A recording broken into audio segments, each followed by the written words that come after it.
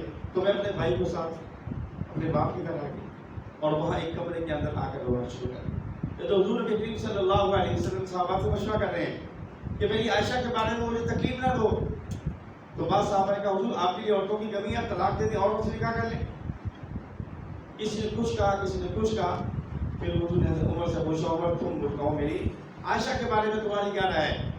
اور تو میں نے فرمایا آپ سے میں ایک سوال کرنا چاہتا ہوں. جی کرے.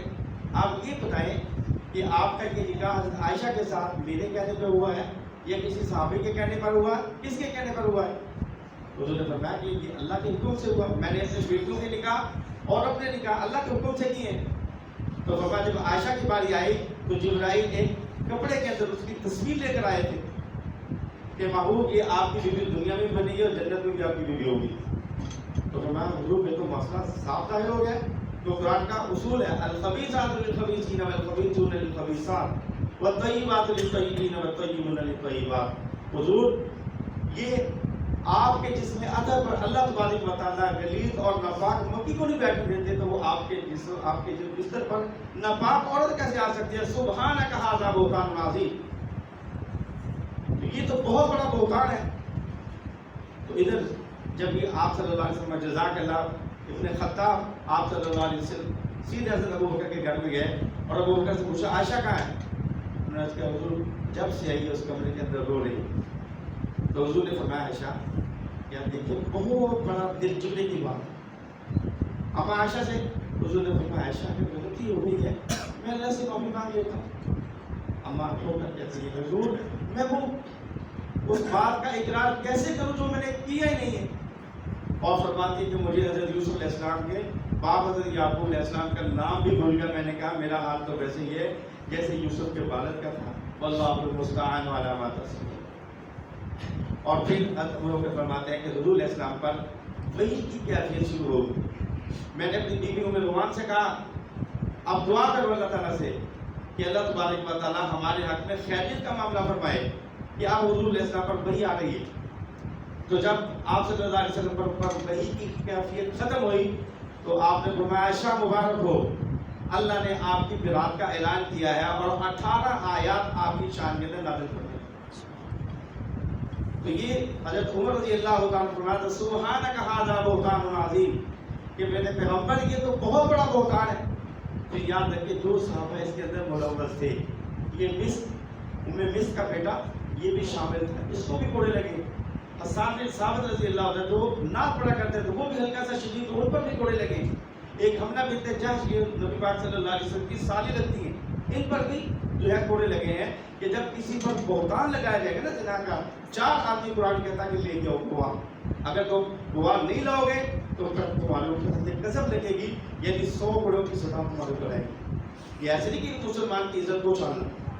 تو بہرحال عمر رضی اللہ تعالیٰ عنہ کا میں نے 4 5 6 مقامات بتائے ہیں وقت کی نزاکت کی وجہ سے کہ جو الفاظ عمر رضی اللہ تعالیٰ دنیا میں بولتے تھے اللہ تبارک و تعالیٰ نے نہایت قرآن بنا کر بھیجے تھے. اب عمر کی شہادت کا تھوڑا سا ذکر کر دوں. عمر رضی اللہ تعالیٰ عنہ 22 لاکھ رقبہ مل کے حکمران ہیں, بڑے عجیب و غریب فیصلے کی ہیں, بہت عجیب و غریب اللہ تبارک و تعالیٰ نے ان سے کام لیا. تو ایک مرتبہ ابو لؤلؤ یہ ماجوسی آدمی تھا, یہ مغرہ بن شعبہ کا غلام تھا. تو اس نے آ کر کہا کہ میرا جو مالک ہے وہ مجھ سے ٹیکس زیادہ لیتا ہے. اب میں نے پوچھا کام کیا کرتے ہو؟ اس نے کئی کام گنوائے. تو میں نے فرمایا بھائی بات جو ہے کام تمہارے زیادہ ہیں تو ٹیکس جو دیا جائے کم ہے, میں اسے نہیں روک سکتا. پھر تو میں نے فرمایا کہ تو میرے لیے کوئی ایسا کام کرو, میرے لیے چکی بناؤ. تو اس نے کہا کہ میں آپ کے لیے ایسی چکی بناؤں گا جو مشرق مغرب شمال جنوب کے اندر مشہور ہو جائے گی. اب یہ بات کہنا تھا کہ حضرت عمر رضی اللہ تعالیٰ خود بہت بڑے مجاہد تھے, سمجھ گئے, جنگی حربوں کو سمجھتے تھے. تو جب وہ آدمی چلا گیا تو آپ نے صحابہ سے فرمایا بھائی یہ آدمی مجھے جب قتل کی دھمکی دے کے گیا. صحابہ نے اس کو پکڑے, فرمایا نہیں ہمارا قانون نہیں ہے, جو آدمی جب تک غلطی نہیں کرتا اس کو کیسے پکڑیں گے, کوئی اس کے خلاف ایف آئی آر نہیں کٹے گی کیونکہ ابھی اس نے کام کیا نہیں. پھر اس نے موقع جو ہے تلاش میں رہا. ایک دن آپ فجر کی نماز پڑھا رہے تھے, 26 ذوالحج یا 27 بعد میں 28 میں لکھی ہے. تو فجر کی نماز کے اندر وہ بھی نماز کی شکل میں آ کر کھڑا ہو گیا اور اپنے چادر کے اندر اس نے چھپا کر خنجر رکھا ہوا تھا. اس نے حضرت عمر رضی اللہ تعالیٰ عنہ جو ہے نماز کے دوران فجر کی نماز آپ پڑھا رہے تھے تو اس نے آ کر وار کیا، زخمی ہو کر گر پڑے. حضرت عمر رضی اللہ تعالیٰ عنہ تو عبد الرحمن بن عوف کا ہاتھ پکڑا اور آپ نے فرمایا اشارے سے نماز کو مکمل کرو. انہوں نے چھوٹی صورتیں پڑھی، نماز کو مکمل کیا اور اس کے بعد آپ کی نکلنا چاہا. صفیں گنجان تھی اور وہ نکلنا چاہتا تھا، لیکن صحابہ کرام اس نے 17 صحابہ کو زخمی کیا اور میں سے 7 یا 9 کی شہادت بھی ہو گئی اس کے اعتبار سے. مگر آخر میں ایک صحابی نے ان کے پاس کپڑا تھا یا کمبل تھا، وہ اس کو گرایا، اس کو پکڑ لیا. اب یہ آدمی اس کے پاس وہ خنجر تو تھا ہی، اس نے سوچا کہ اگر میں پکڑا گیا اور میری تفتیش ہوگی تو مجھے بتانا پڑے گا، اپنا یہ راز اگلنا پڑے گا، تو لہٰذا اس سے بہتر ہے کہ میں خود ہی اپنے آپ کو مار لوں. اس نے وہ خنجر خود اپنے مارا اور وہ مر گیا. اور اس کے بعد حضرت عمر نے پوچھا بھائی میرا قاتل کون تھا؟ صحابہ نے کہا آپ کا قاتل ایک ماجوسی ہے، ایران کا رہنے والا ہے. تو میں اللہ کی قسم میں کامیاب ہو گیا کہ میرا قاتل مسلمان نہیں ہے. اور اس کے بعد آپ زخمی رہے. اپنے بیٹے کو کہا بیٹا اما عائشہ کے پاس جاؤ تو کہ نبی علیہ السلام کے پاس جگہ کے لیے دفن ہونے کے لیے مجھے جگہ چاہیے. اما عائشہ فرماتی ہیں کہ وہ جگہ تو میں نے اپنے لیے رکھی تھی، لیکن عمر مجھے وہ واقعہ اچھی طرح یاد ہے کہ جب آپ نے کہا تھا سبحانک ھذا بہتان عظیم، میرے پیغمبر کی آپ کی بیوی پر بہت بڑا بہتان ہے، لہذا میں اپنے آپ کو آپ پر ترجیح دیتی ہوں، آپ کو اجازت دیتی ہوں کہ آپ وہاں دفن ہو جائیں. اب عمر رضی اللہ عنہ نے بیٹے سے فرمایا بیٹا جب میں فوت ہو جاؤں مجھے جنازہ میرا ہو جائے اور نبی علیہ السلام کے روزے کے قریب رکھ دینا اور پھر واپس اما کے پاس جانا. کہیں ایسا نہ ہو زندگی کے اندر وہ حیا کر دیں تو فوت ہونے کے بعد پھر جانا. پھر ان کے بیٹے گئے کہ اما آپ کا بیٹا وہاں دفن ہونے کے لیے پھر اجازت مانگ رہا ہے. تو میں نے فرمایا کہ میں خوشی سے اجازت دیتی ہوں کہ آپ اس کو وہاں دفن کریں. حضرت عمر رضی اللہ تعالیٰ عنہ یکم رمضان کو ان کی شہادت ہوئی ہے اور قیامت تک کے لیے اللہ تبارک و تعالیٰ نے اپنے محبوب کے قریب سلا دیا ہے. کل قیامت کے دن اٹھیں گے، دائیں ہاتھ میں حضرت ابوبکر ہوں گے اور بائیں ہاتھ میں حضرت عمر رضی اللہ تعالیٰ. تو یہ وہ شخصیت ہے حضرت عمر رضی اللہ تعالیٰ عنہ. اس امت پر بہت بڑا ان کے احسان عظیم ہے اور اللہ اس کے رسول کے ساتھ انتہائی درجے کی محبت ہے اور اللہ تبارک و تعالیٰ نے ان سے بڑا کام لیا ہے. بہت عدل و انصاف کے واقعات بہت ہوں گے. تو ہمیں چاہیے کہ ہم حضرت عمر رضی اللہ تعالیٰ عنہ کے نقش قدم پر چلیں. اللہ تبارک و تعالیٰ ان کو جزائے خیر عطا فرمائے. جو کہا سنا گیا مجھے بھی آپ کو عمل کی توفیق نصیب فرمائے.